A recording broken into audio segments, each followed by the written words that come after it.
I'd like to welcome you all to the class today. Today's micro teach will be on biomimetic design, and our outcomes for the lesson will be to review biomimetic designs. You'll also match up some examples of biomimetic design in a Word document that will be posted on Padlet, and then I'd like you to feed back through Padlet also on the lesson. Okay, so what is biomimetic design? Biomimetic design is where nature inspires a designer, scientist, engineer to design a product. So Alan, you might be familiar with this term. Sometimes a designer scientist will look at the way nature solved a problem through evolution, and then he/she will apply it to a design problem. So can you think of any examples? Okay, I'll give you a few. So this is St. King's Cross, the building. Okay, I think if you have a little look at it, you can maybe see how it has been inspired by nature. So it looks like a plant formation, how leaves and the structure of plants take strength. I'll give you another example. So this is Sydney Opera House.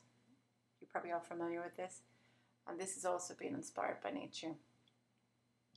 So maybe have a little think about how you think it has been inspired by nature. Okay, I'm going to give you some details on this.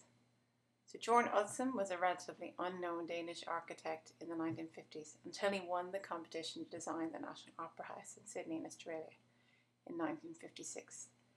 The design of the Sydney Opera House was inspired by nature, its forms, function and colours. Utzon was influenced in his designs by bird wings, the shape and form of clouds, shells, walnuts and palm trees. He looked upon nature for guidance when designing, as nature over time combined both efficiency and beauty hand in hand. So maybe this has given us some ideas on what the Sydney Opera House might have been inspired by. The roof structure of the Opera House are called shells. The design of the shells was one of the most difficult aspects of the building's design. Utzon claimed that the final design of the shells was inspired by peeling an orange. Believe it or not, it is said the shells of the 14 separate roofs form a sphere when combined. So Jorn Utzon was one of the pioneers in the use of prefabricated modular forms and designing for sustainability. And the Sydney Opera House was interestingly opened in 1973 by Queen Elizabeth. So this shows a clear example of how the orange peel has inspired the Opera House, would you believe it or believe it not. So it's very interesting to have a look at these details. Okay, I want you to go on and do the Word document that's attached on Padlet. So I want you to match up some images in pairs. Each pair should be made up of an animal or a plant and a manufactured product. The animal plant has been inspired and helped the designer to solve a design problem. So arrange the images in their pairs and write down your reasons. And just to review, so by the end of the lesson, we will have discussed biomimetic design.